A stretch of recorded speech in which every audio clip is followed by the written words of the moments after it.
Winston Churchill was one of the most consequential leaders of the 20th century, serving as Prime Minister of the United Kingdom during World War II, when Britain stood virtually alone against Nazi Germany, inspiring his nation and the free world through speeches of extraordinary power, directing military strategy that ultimately contributed to Allied victory, and managing the complex relationships with allies, including Franklin Roosevelt and Joseph Stalin, that shaped the post-war world. Churchill was also a prolific writer who produced millions of words across dozens of books, a painter of genuine accomplishment, a bricklayer who built walls at his country estate, a lover of fine food and drink, an inveterate conversationalist who dominated every dinner table, and a man of extraordinary energy and productivity, who somehow managed to combine the most demanding political career of his era with a private life of remarkable richness and creativity. Yet Churchill was also a man of deeply idiosyncratic habits, working from bed for hours each morning, conducting meetings in his bath, sleeping for several hours in the afternoon, and working late into the night when most people had long been asleep. His daily routine was so unusual and so unlike conventional expectations of how a leader should operate that it has fascinated historians, biographers, and the general public ever since. What did Winston Churchill actually do all day? How did he organize his time? What were the activities, habits, and routines that filled his days during different periods of his career? From his years in opposition during the 1930s, through his wartime premiership from 1940 to 1945, and his second term as Prime Minister from 1951 to 1955. How did he manage to be simultaneously a working politician, a prolific author, a painter, a farmer, and a social animal who loved parties, dinners, and conversation? Today, we'll reconstruct Churchill's extraordinary daily life, examining the morning bed routine that was central to his productivity, the afternoon sleep that sustained his energy, the late-night working sessions that generated some of his greatest writing,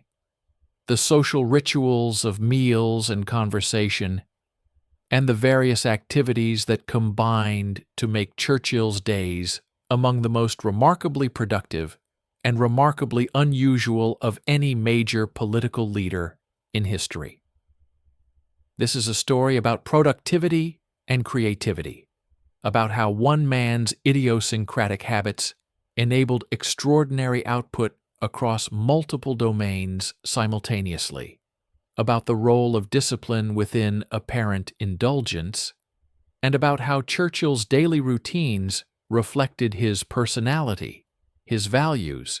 and his approach to the challenges that history placed before him. Understanding Churchill's daily routine requires first establishing that his habits varied somewhat across different periods of his life, while maintaining certain consistent features that characterized his working style throughout adulthood. The core elements of Churchill's routine, the morning working in bed, the afternoon nap, the late-night sessions, and the generous consumption of alcohol that accompanied virtually all his working hours, were present, whether he was in opposition during the 1930s at Chartwell, his beloved country estate in Kent, whether he was at 10 Downing Street directing the war effort, whether he was at Chequers, the Prime Minister's official country residence, or whether he was at conferences in Tehran, Yalta, or elsewhere. The specific activities varied with his role and circumstances, but the rhythm of his day remained remarkably consistent across decades, reflecting a man who had found his optimal working pattern and who maintained it with consistent discipline despite its surface appearance of indulgence and unconventionality. Churchill's morning began, later than most people's, typically between 7 and 8 o'clock, but his morning was not spent rising, dressing, and eating breakfast like ordinary people. Instead, Churchill would wake and immediately begin working from his bed, remaining horizontal for several hours, while conducting an extraordinary range of activities that most people would consider impossible to accomplish lying down. His first act upon waking was typically to call for his breakfast tray, which arrived shortly after he woke, and which contained food, newspapers, and correspondence, all the materials he needed to begin his working day. The breakfast itself was substantial by any standards, reflecting Churchill's love of food and his belief that proper fuel was necessary for productive work. He typically had eggs, bacon or cold cuts, toast with butter and marmalade, orange juice, and his first drink of the day, a weak whiskey and soda known as a mist, though this morning drink was so weak that it was essentially whiskey-flavored water. The drink was a constant throughout his day, as Churchill maintained a near-continuous relationship with alcohol, though his actual consumption was often less than his reputation suggested, as he sipped slowly, and his drinks were frequently diluted. While eating breakfast, Churchill would work through the stack of newspapers that arrived each morning, reading them with extraordinary speed and attention, marking passages, cutting out relevant articles, and forming opinions about the news of the day that he would express volubly to anyone who came near him. Churchill read multiple newspapers daily, following political, military, social, and cultural news with voracious appetite, as he believed that a politician must be thoroughly informed about everything happening in the world and must be able to discuss any topic with authority and intelligence. His reading of newspapers was not casual leisure, but active professional engagement, as he was constantly looking for information that he could use politically, for material that could inform his writing, for evidence that confirmed or challenged his existing views, and for the raw material of the speeches and articles he was constantly preparing. After breakfast and newspapers, Churchill would turn to the correspondence that was the lifeblood of his political and professional life. Throughout his career, Churchill received and sent an enormous volume of letters, and managing this correspondence was a significant daily task. However, Churchill did not handle correspondence in the ordinary way of reading and then writing replies. Instead, he dictated his replies, a practice that was central to his working method, and that he used for virtually all his writing, including books, speeches, articles, and letters. Churchill had a series of personal secretaries and stenographers who would be summoned to his bedside, where they would sit or stand while he dictated his responses, his thoughts, his speeches, and eventually entire chapters of his books, all while he remained comfortably propped against pillows in his enormous bed.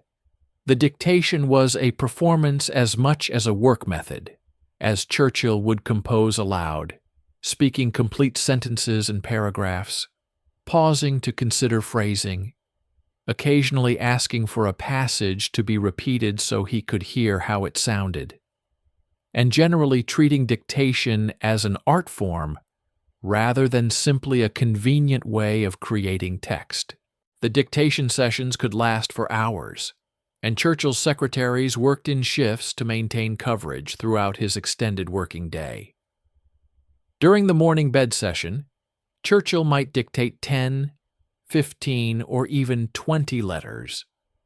in addition to working on whatever writing project was currently in progress. whether that was a speech for Parliament, an article for one of the many publications that paid him substantial fees, or a chapter of whatever multi-volume historical or biographical work he was producing. Churchill's secretaries found the work demanding but fascinating, as they had intimate access to an extraordinary mind at work, listening to him compose prose and argument in real time with a facility that seemed almost magical. Several of his secretaries later wrote memoirs describing these sessions, providing invaluable insight into Churchill's working methods and daily life. During the 1930s, when Churchill was in the political wilderness, excluded from government by Conservative Party leadership, who found him too extreme and too unreliable, his morning bed sessions at Chartwell were devoted largely to the writing projects that were his primary source of income. Churchill during these years was effectively a professional writer who happened also to be a member of Parliament and an active political commentator. And his income from writing was substantial enough to maintain Chartwell and its considerable staff, even as his debts were always somewhat worrying. The major writing projects of the 1930s included his massive biography of his ancestor, the Duke of Marlborough, his history of English-speaking peoples, which he worked on for years, countless newspaper articles and magazine pieces on politics, history, international affairs, and any other topic editors would pay for, and the speeches he was constantly preparing for Parliament and for public occasions. The Marlborough biography was a particularly significant project that occupied years of Churchill's mornings, afternoons, and evenings during the 1930s. It was a massive undertaking, spanning 4 volumes and hundreds of thousands of words, requiring not just writing, but extensive historical research. Churchill managed this research through a system of research assistants who would gather documents, read secondary sources, and prepare summaries and notes that Churchill would then use as raw material for his own writing. He would read their research, would discuss it with them, would dictate passages incorporating the material, and would then review and revise the dictated text, creating a collaborative production process that allowed him to write on a scale that would have been impossible through solo research and writing. This working method was not dishonest, as the final text was genuinely Churchill's own prose and argument, but it was considerably more industrialized than the romantic image of the solitary author composing alone, and it allowed Churchill to produce more material more quickly than conventional methods would have permitted. During the wartime years from 1940 to 1945, Churchill's morning bed routine continued, but its content shifted dramatically from literary production to the business of running a nation at war. The stack of papers on his bed tray now included intelligence reports, military dispatches, government minutes, correspondence with Roosevelt, Stalin, and other leaders, reports from the various departments of government, and the endless paperwork of wartime administration. Churchill read all of this extraordinary speed and comprehension, retaining information with a memory that his associates found remarkable, and he responded to most of it by dictating minutes, comments, instructions, and questions, as he demanded that his staff be held accountable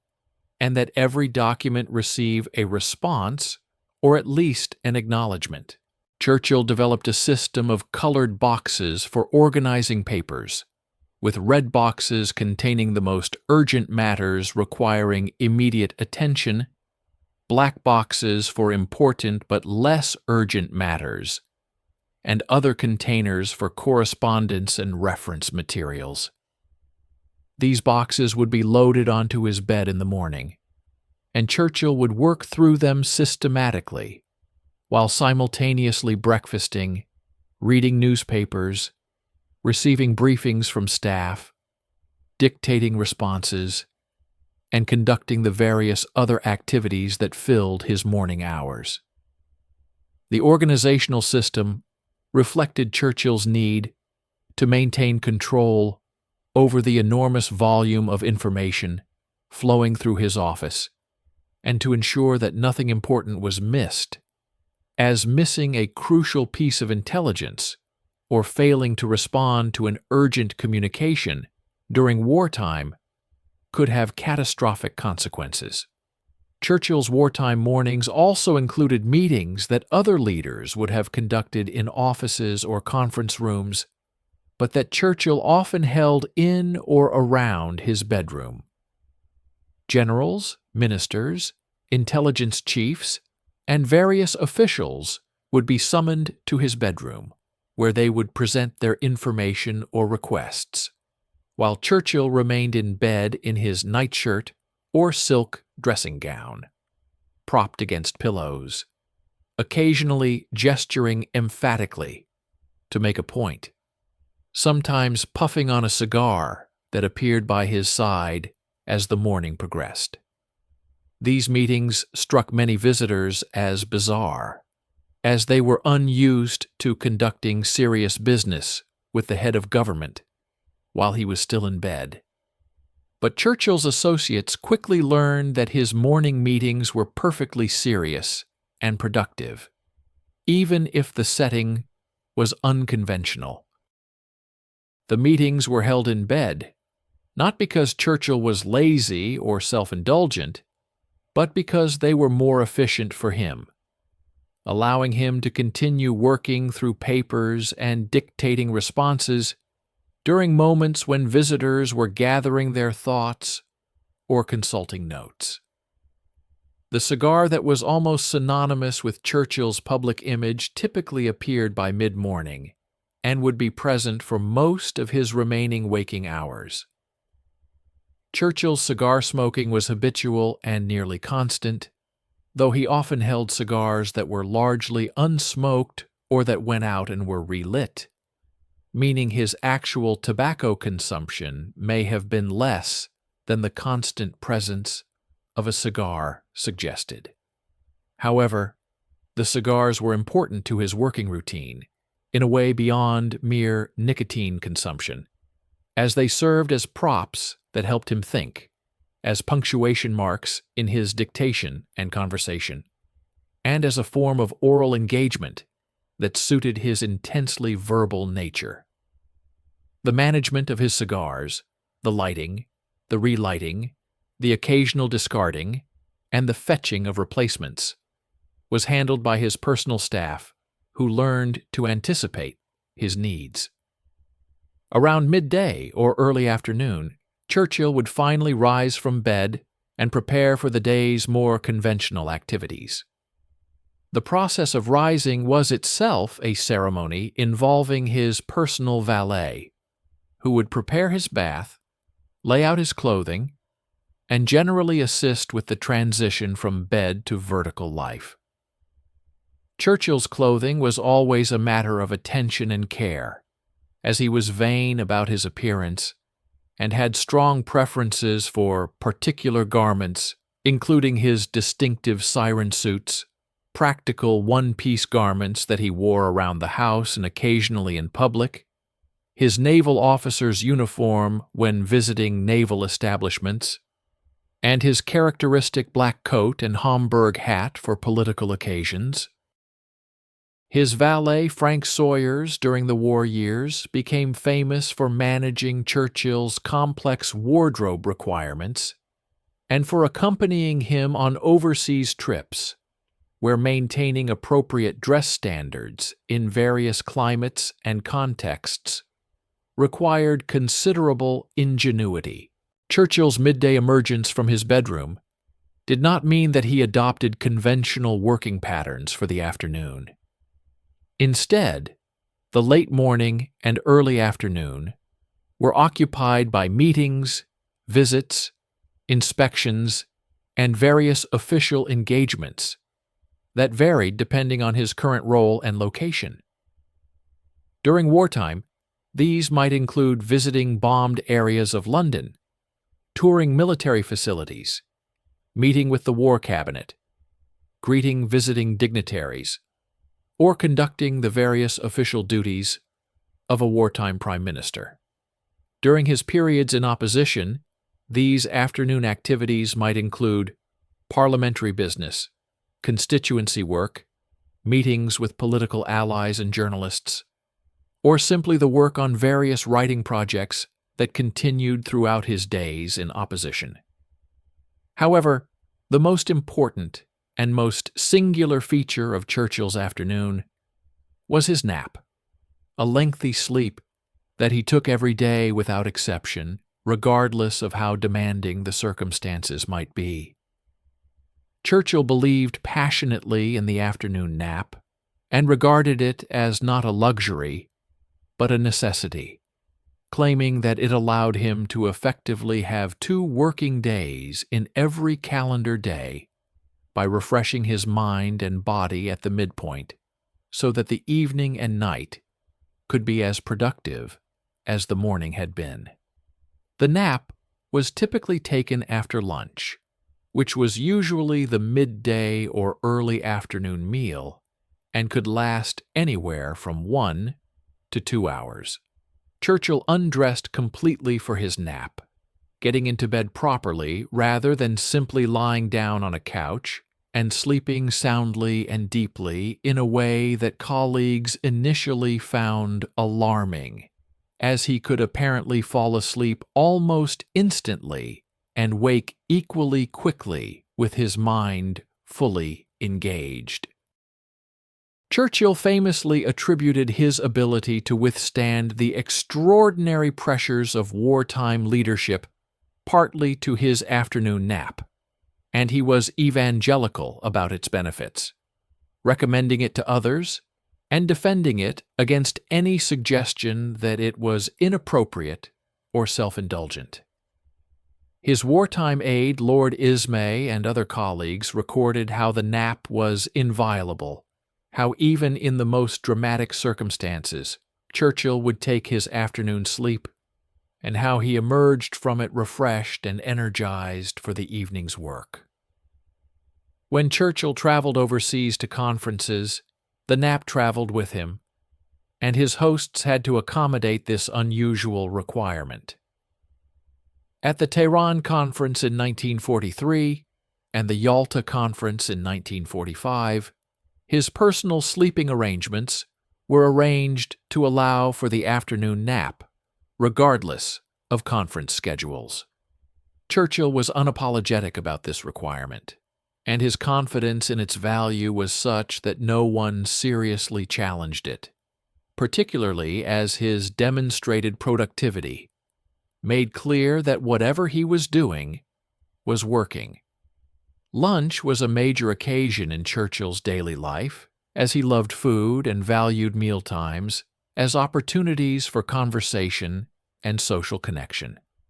Churchill's lunches were never quick working meals eaten at his desk, but proper sit-down affairs with good food, wine, and conversation, regardless of how pressing the affairs of state might be.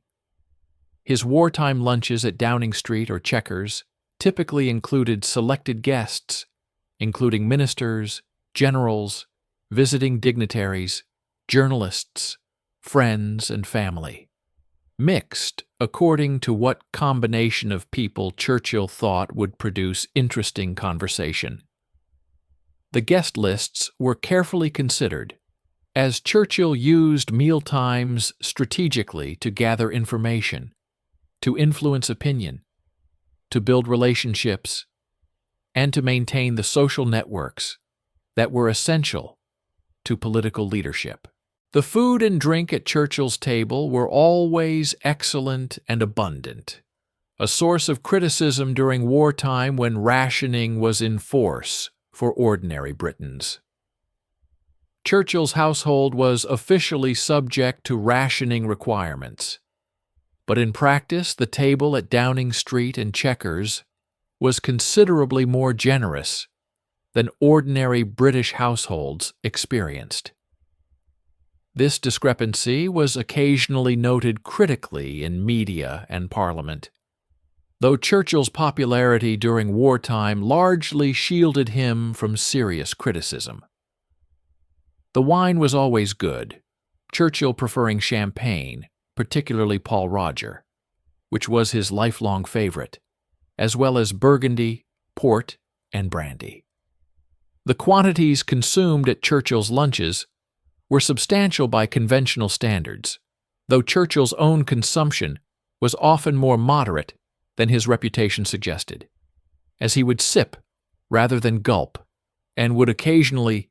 leave most of a bottle untouched. The conversation at Churchill's table was legendary, as he was a monologist of extraordinary power and entertainment value, who dominated every meal with stories, opinions, historical anecdotes, political observations, jokes, and general discourse on any topic that interested him. Churchill's conversation was not the stilted exchange of formal state occasions, but genuine engagement driven by curiosity, wit, and a vast store of knowledge and memory. He would quote poetry at length, would recreate scenes from history as if they had just occurred, would discuss the campaigns of Marlborough or Napoleon with the authority of a professional military historian, would comment on current politics with brutal frankness, and would entertain his guests with jokes and humor that could be ribald, pointed, or simply amusing. Being at Churchill's table was exhausting and exhilarating in equal measure, as guests had to maintain attention for hours, while matching wits with one of the most formidable conversationalists of the century. After lunch and after his afternoon nap, Churchill's evening began, and with it the second phase of his working day that he believed was made possible by the restorative sleep. The late afternoon and early evening typically involved more meetings, more work on papers, preparation for parliamentary or official engagements, and various other activities depending on circumstances. During the war, the evening might include visits to the war rooms, the underground complex beneath Whitehall, from which the war was directed during periods of intensive bombing, to review intelligence, to check military situation maps, and to consult with military advisors about the latest developments on all fronts. Churchill's interest in military operations was detailed and hands-on, and he followed every development on every front with intense personal engagement, often to the frustration of his generals who felt he interfered too much in operational details that should have been their province. Churchill's relationship with his military commanders was complex and sometimes contentious, precisely because of this intense daily engagement with operational matters. He demanded constant information and was constantly proposing operations, suggesting alternatives, questioning decisions, and generally inserting himself into military planning in ways that his commanders sometimes found exasperating. General Sir Alan Brooke, chief of the Imperial General Staff and Churchill's primary military advisor throughout most of the war, kept a detailed diary recording both his admiration for Churchill's leadership qualities and his exhaustion from dealing with Churchill's constant interventions, enthusiasms, and demands.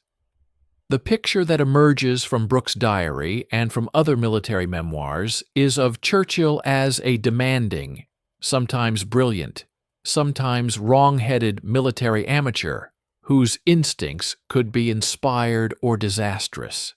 and whose daily engagement with military affairs required his commanders to be always prepared to defend their decisions with extensive argument. Dinner was another major social and working occasion in Churchill's day, typically beginning around 8 or 8:30 in the evening and lasting until 10:11 or midnight. Like lunch, dinner at Churchill's table was a proper affair with good food, wine, and conversation. And the guest list was again carefully selected to produce interesting combinations and useful discussions. Churchill was an extraordinarily generous host who enjoyed bringing interesting people together and who maintained a wide social network that included politicians from all parties, military officers, writers,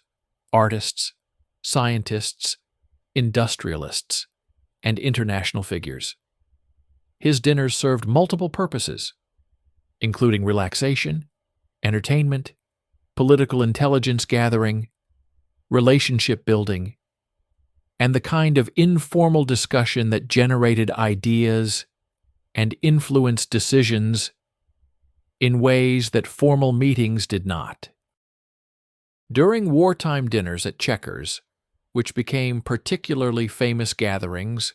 where Churchill and his guests would discuss the war over excellent food and drink, the conversation was often a mixture of serious discussion of military and political affairs, and of Churchill's more general entertainment through stories, jokes, and historical discourse. Various famous guests at Chequers dinners,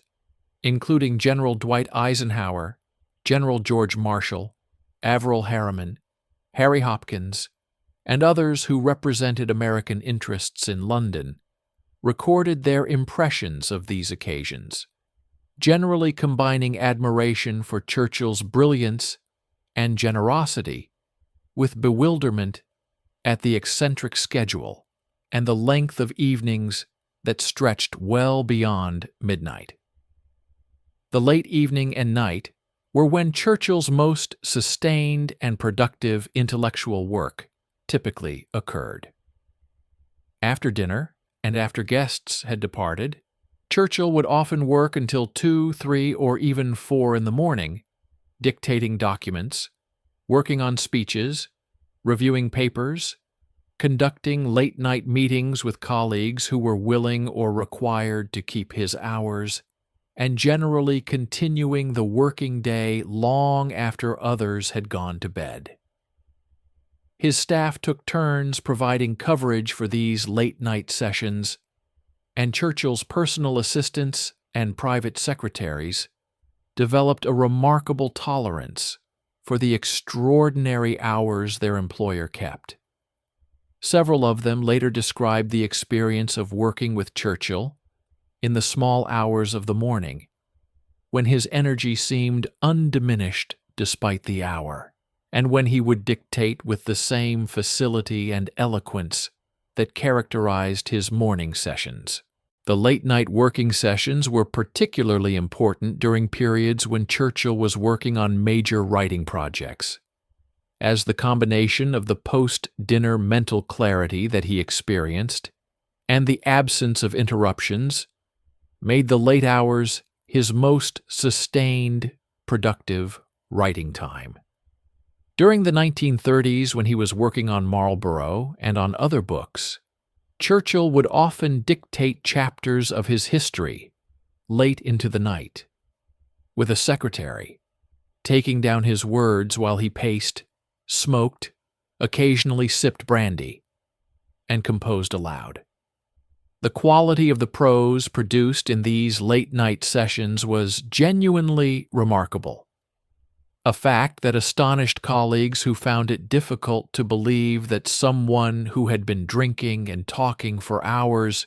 could produce literary work of genuine quality in the early hours of the morning. The explanation lies partly in Churchill's unusual metabolic relationship with alcohol, which seemed to stimulate rather than impair his verbal faculties, and partly in his extraordinary command of language and historical knowledge that allowed him to compose without effort that others found exhausting. During wartime, the late nights were also occasions for meetings that could not be accommodated in the conventional working day. Churchill would summon ministers, generals, and officials to late-night meetings that might begin at 11 and continue until 2 or 3 in the morning, a practice that was deeply unpopular with those involved, but that Churchill maintained because the late hours were when he was at his best and when he found it easiest to think clearly and to make decisions. The meetings were not unproductive or self-indulgent, as Churchill used them genuinely to work through problems, to hear reports, to make decisions, and to issue instructions. But they were exhausting for participants who had to maintain their intellectual alertness and their professional composure while following Churchill through discussions that could last for hours and that might cover enormous ranges of topic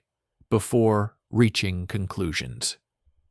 Churchill's relationship with alcohol deserves careful consideration because it has been both exaggerated and misunderstood. His drinking was habitual and present throughout every day, beginning with the morning mist and continuing through champagne or burgundy at lunch, brandy or whiskey in the afternoon, more wine at dinner, and port or brandy after dinner, through the late-night working session. However, the quantities consumed were often less than observers assumed, as Churchill sipped his drinks slowly over many hours rather than consuming them in the aggressive manner his reputation suggests. His physician Lord Moran and others who observed him closely noted that Churchill was rarely obviously intoxicated, that his intellectual functioning remained remarkably clear even after hours of drinking, and that his relationship with alcohol was one of companionship rather than dependency in the severe clinical sense. However, there is no doubt that his alcohol consumption was very substantial by any health standard, and that it contributed to various health problems, including the strokes he suffered later in life. The cigar smoking that accompanied Churchill's entire day was equally central to his personal ritual and equally part of his image. He smoked Romeo y Julieta and other fine Cuban cigars, which were provided in considerable quantities and which became one of the symbols most associated with him in popular culture. Churchill's smoking, like his drinking, was continuous but moderated by his habit of allowing cigars to go out and of holding them as much as smoking them. The management of his cigars became a small industry in his household, with his personal staff responsible for ensuring adequate supplies, for cutting and lighting fresh cigars, and for replacing those that had expired. The most famous image of Churchill, the famous photograph taken by Yusuf Karsh in 1941, showing him looking bulldog fierce and determined, captures the moment when Karsh impulsively snatched Churchill's cigar to get an unobstructed view of his face and captured the resulting expression of irritation and defiance, an expression that became one of the iconic images of World War II leadership. Churchill's creative activities, particularly his painting, occupied a significant place in his daily life during periods when he was not under the most extreme pressure of office. Churchill took up painting in 1915 during the dark period following the Gallipoli disaster,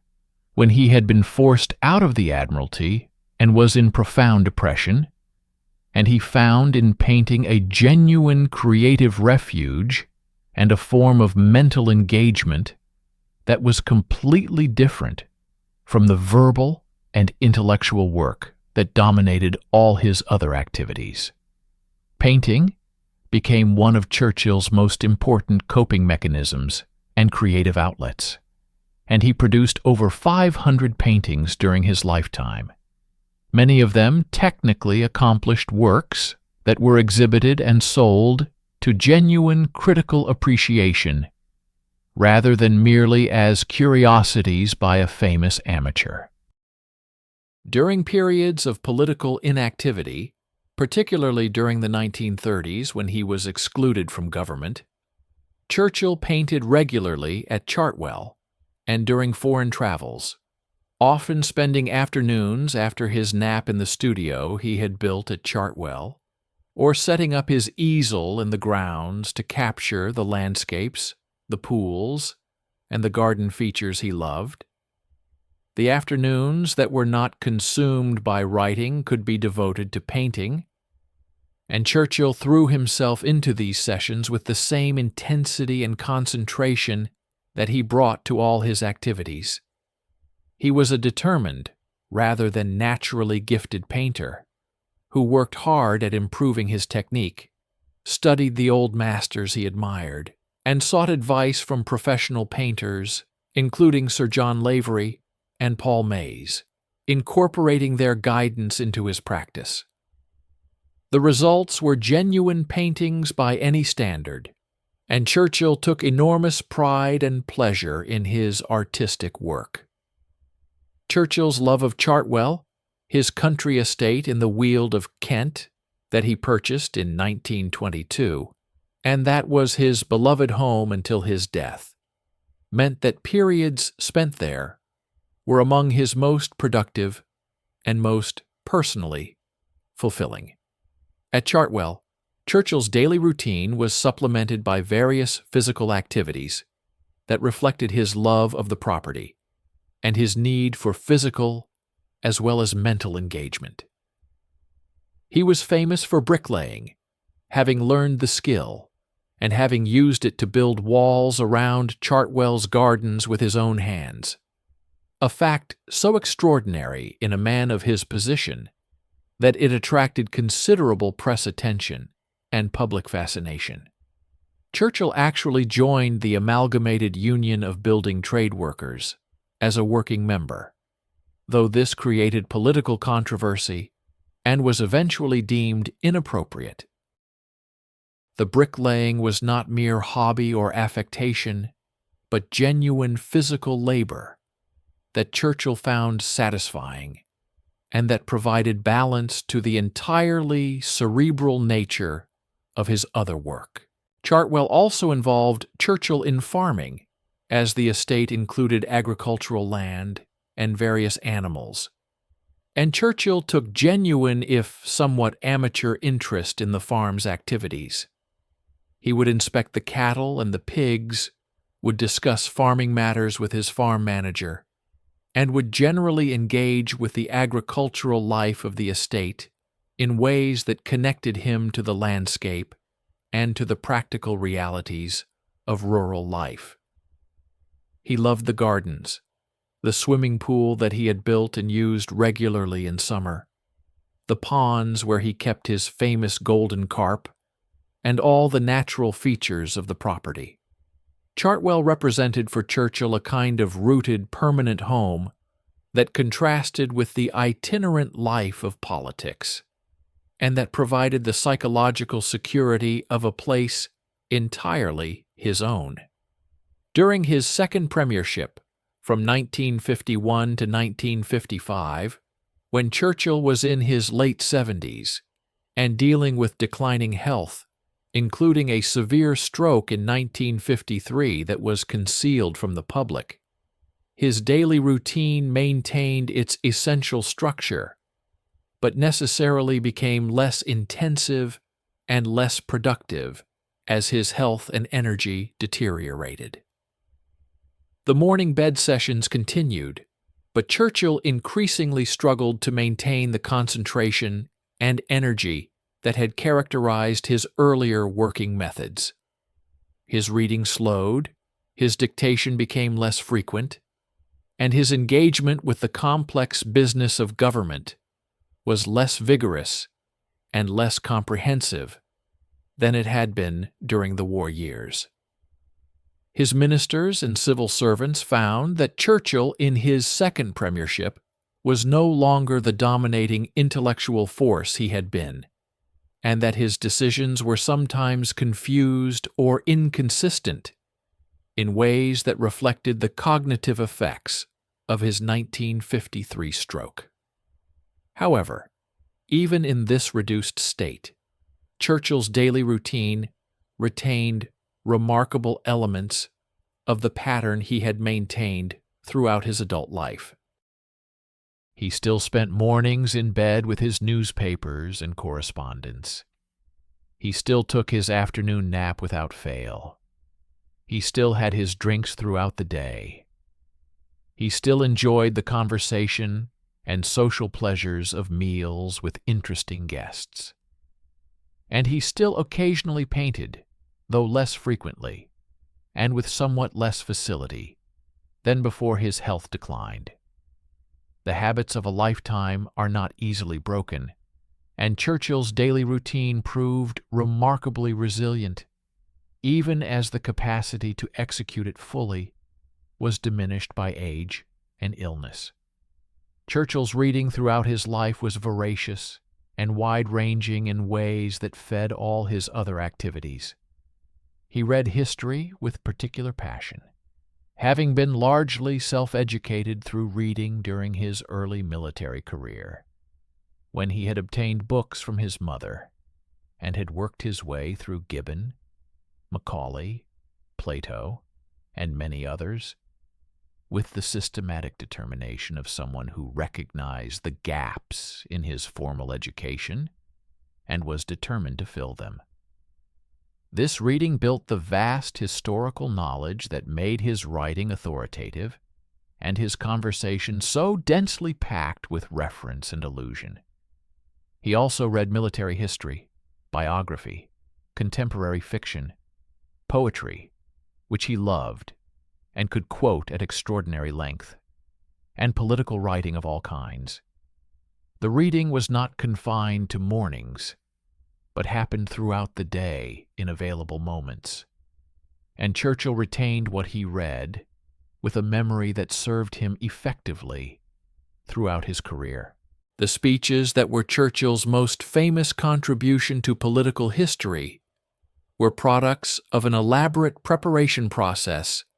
that took many hours across multiple days, or even weeks before delivery. Churchill did not speak from brief notes or from memory in the manner of some political orators, but rather prepared full texts of his speeches, dictating them over multiple sessions, revising them extensively through multiple drafts, practicing delivery, and generally treating speech preparation as one of the most important tasks he performed. His speeches were deliberately crafted to sound spontaneous and conversational, even though they were the result of intensive preparation. A paradox that reflects Churchill's understanding that the greatest art conceals its art. The preparation of major speeches consumed significant portions of his working day during the weeks leading up to important occasions, as he would dictate, revise, dictate again, read aloud to hear the rhythm and the sound, and generally work the text until it satisfied his exacting standards. The physical health problems that Churchill managed throughout his life affected his daily routine in various ways and at various periods. His 1941 heart attack during the Washington visit, the pneumonia he suffered multiple times during the war, the strokes of 1949 and 1953, and various other ailments required medical management and sometimes temporarily disrupted his routine. However, Churchill was generally resistant to medical advice that would have required significant changes to his lifestyle or working methods, and his physician Lord Moran spent years attempting to persuade Churchill to moderate his alcohol consumption, to sleep more, to work less, and generally to adopt healthier habits. with limited success.